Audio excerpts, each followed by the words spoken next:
दी Lalan top के videos देखने के लिए हमारे चैनल को सब्सक्राइब करें और नोटिफिकेशंस पाने के लिए बेल आइकन को प्रेस करें। मेरे फिल्म में कोई वल्गर सीन नहीं है। हमारी थीम ये है कि जो स्टूडेंट्स है, टीनेजर्स है, उनको स्कूल में सेक्स एजुकेशन देना चाहिए या नहीं। मगर हमें ये यूएस सर्टिफिकेट देने के लिए मना ही कर दिया। अगर आपको ए सर्टिफिकेट भी चाहिए तो भी कुछ 20-30 मेजर कट के साथ देंगे। सेंसर फिल्म बनने के बाद क्यों होता है, स्क्रिप्ट सेशन पे क्यों नहीं होता है? मुझे ग्रुप चाहिए 30-35 एज ग्रुप का। अच्छा। जो मेरी टॉपिक को समझे। आप बता रहे थे कि एज ए डीओपी आपके कुछ प्रोजेक्ट्स इससे पहले रहे हैं। डेफिनेटली। और ये अभी आपने पहला आपका डायरेक्टोरियल डेब्यू है। तो और आपने इसको गुजराती में क्यों चुना और आपने ये टॉपिक क्यों चुना? मतलब आपको ऐसा क्या लग रहा था कि गुजराती सोसाइटी में क्या लैकिंग है कि उनको आप अपनी तरफ से जो पहली फिल्म बना रहे थे आपने इस पे बनाई? इसकी थोड़ी हिस्ट्री में अगर जाएंगे, 2 साल पहले मुझे एक आइडिया आया था। ये आइडिया डेफिनेटली हॉलीवुड की फिल्म है सेक्स एड, 2014 में रिलीज़ हुई थी। अच्छा। उसके बाद एक आइडिया है, वो फिल्म में भी इसी तरह का है।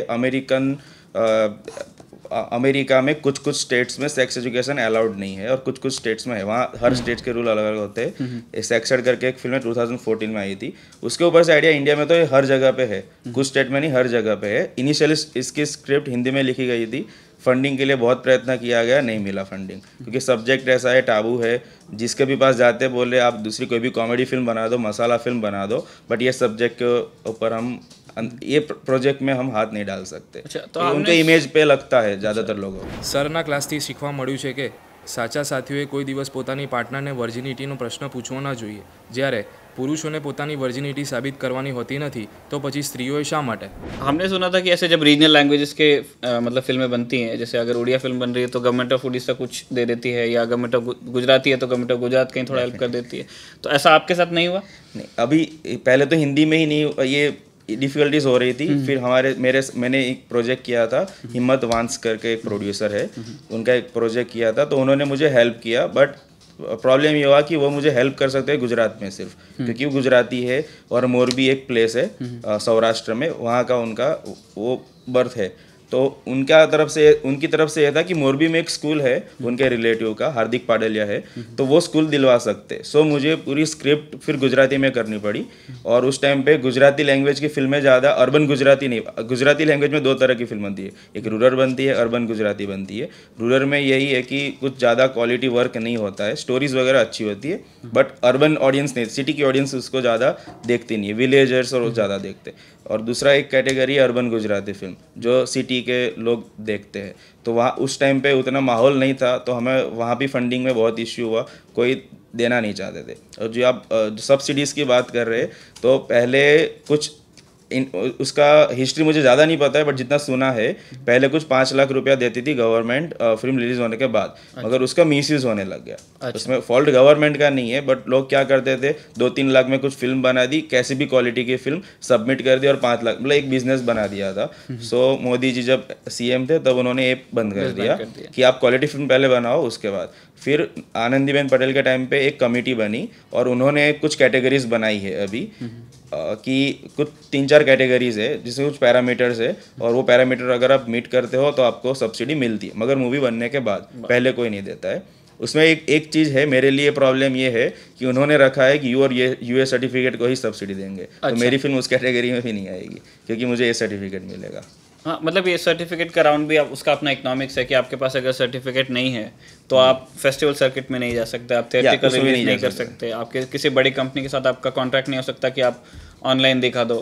मतलब ये सारी दिक्कतें हैं, इसीलिए फिल्म सर्टिफिकेशन इतना ज़रूरी हो जाता है। चाहे आप कितने भी कम रिसोर्सेज के साथ फिल्म बनाएं, आपको लड़ झगड़ के किसी तरह कोई सर्टिफिकेट अपने लिए चाहिए होता है, इसलिए शायद आपका स्ट्रगल भी इतना डिटेल में रहा।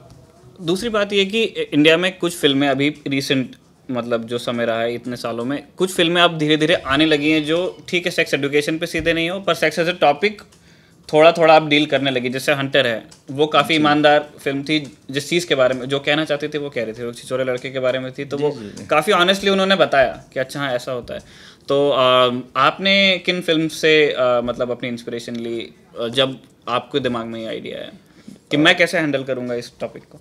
थीम था हॉलीवुड की फिल्म से इंस्पायर्ड। हाँ, बट मैं फैन हूँ अनुराग कश्यप की फिल्म मेकिंग का, और मैंने ट्राई यही किया था कि उनके जैसा रियलिस्टिक रखने की कोशिश करूँ, कोई कॉमर्शियल एंगल उसमें ना हो, ज़्यादा एंगल ना हो, कमर्शियलाइजेशन ज़्यादा ना हो, कुछ ज़्यादा ऐसी डायलॉगबाजी ना हो कि लार्जर देन लाइफ बताने की कोशिश की जाए। सो इतना कुछ किसी को ध्यान में रख के नहीं बनाया था।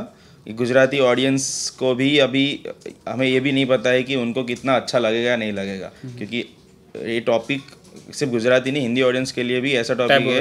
ज़्यादातर लोग लाइक जो एजेड लोग हैं वो तो अवॉइड ही करते हैं, इसके नज़दीक भी जाना है, इसका पोस्टर भी आ गया तो भी मोबाइल में बंद कर देते हैं। मुझे अभी व्हाट्सएप ग्रुप में कहीं भी मैं मैसेज भेजता हूँ तो सामने से कितने लोगों का रिप्लाई आता है, भाई ऐसे मैसेज क्यों भेजते हो, जबकि वो रीड भी नहीं करते कि मूवी के बारे में किस चीज़ के बारे में। तो ये इश्यू तो अभी मुझे फेस करना भी, आगे भी फेस करना। દરેક મા બાપ પોતાના બાળકની માનસિકતાને સમજે છે, એમની જિજ્ઞાસા સંતોષવા સક્ષમ છે। आपने जो फिल्म की हमको फुटेज भेजी थी हमारे मिलने से पहले, वो हमने देखी और ये बात सही है कि उसमें ये नज़र आ रहा है कि बहुत ज़्यादा कमर्शियल गेन को ध्यान में रखते हुए वो फिल्म नहीं बनी है। मैं उसमें देख रहा था, उसमें एक जगह रिस्पेक्टफुल कम्युनिकेशन की बात करते हैं आप जी, सेक्स एजुकेशन के संदर्भ में, तो ये मुझे नया लगा। तो मैं चाह रहा हूँ कि मेरे दोस्तों को आप वो भी बताएं कि रिस्पेक्टफुल कम्युनिकेशन सेक्स एजुकेशन का एक ब्रॉडर वे में एक मीनिंग रखा है यहाँ पे। सिर्फ रिप्रोडक्टिव सिस्टम के बारे में बात नहीं है ये। लाइक जैसे एक थॉट हमारा ये है कि अगर रेप होता है इंडियन सोसाइटी में तो सिर्फ ये नहीं है कि उसका बिल्डअप बचपन से शुरू हो जाता है। बचपन से देखते हैं लड़के ये देखते हैं कि लड़कियों से किस तरह से दूसरे लोग डील करते हैं और ये मन में ये धारणा बनाते। तो ये कोशिश वहाँ ये की गई है कि बचपन से एक दूसरे के प्रति रिस्पेक्ट से एक एंगल होना चाहिए रिस्पेक्ट का। लाइक जैसे हमारी फिल्म में एक सीन भी है इस बारे में, जब लड़की को पहले टाइम एनकाउंटर करती है पीरियड्स के टाइम, पीरियड्स जब फर्स्ट टाइम उसको अपीयर होता है तो ज़्यादातर लोग उसको हंसी मजाक के उसमें ले लेते, लड़के होते मजाक मस्ती करते, उसकी खिल्ली उड़ाते वगैरह करते। वहाँ से एक बिल्ड होता है कि लड़कियाँ ये सब चीज़ें छुपाती है और लड़कों के लिए ये सब मजाक मस्ती करा जाता है। तो ये एंगल से है कि उस समय ही दोनों लड़के और लड़कियां दोनों को सिखाना इन द सेंस उनको एक इन्फॉर्मेशन देनी है कि ये कोई शर्म की चीज़ नहीं और मजाक उड़ाने की चीज़ नहीं है। अगर लड़कियां इस प्रोसेस में से पास हो रही है तो उनको रिस्पेक्ट दो, उनकी मजाक मत उड़ाओ। वो कम्युनिकेशन के लेवल पे था और ये आगे भी रहना चाहिए। मेरा एक थॉट है, ये मूवी में नहीं ले पाया क्योंकि मेरी थीम के हिसाब से नहीं था, बट एक पर्सनल लाइक हम ग्रुप में डिस्कस करते तो ये चीज़ हम रखते हैं कि जब भी जैसे अगर लड़कियाँ जब मेंस्ट्रुअल साइकिल में है उस टाइम पे उनको अगर ऑफिस में भी है तो उनको स्पेशल ट्रीटमेंट होनी चाहिए, एक आइडेंटिफिकेशन कुछ होना चाहिए कि उनको लाइक एक गुलाब का फूल उनके टॉप में लगा दिया कि उनको कहने की ज़रूरत नहीं पड़े, बट वो 3-4 दिन वो स्ट्रगल कर रही है अपनी बॉडी के साथ, सो दूसरे आसपास के लोग उनको हेल्पफुल रहे कुछ भी चीज़ में। सो ये सब थॉट है, ये चीज़ इस तरह की रिस्पेक्ट की वहाँ पे एक बात है। सो ये भी एक सेक्स एजुकेशन का ही एक पार्ट है। सिर्फ रिप्रोडक्टिव सिस्टम के बारे में जानना सेक्स एजुकेशन नहीं है, एक दूसरे के प्रति कैसा आपका व्यवहार होना चाहिए वो बचपन से सिखाने की ज़रूरत है।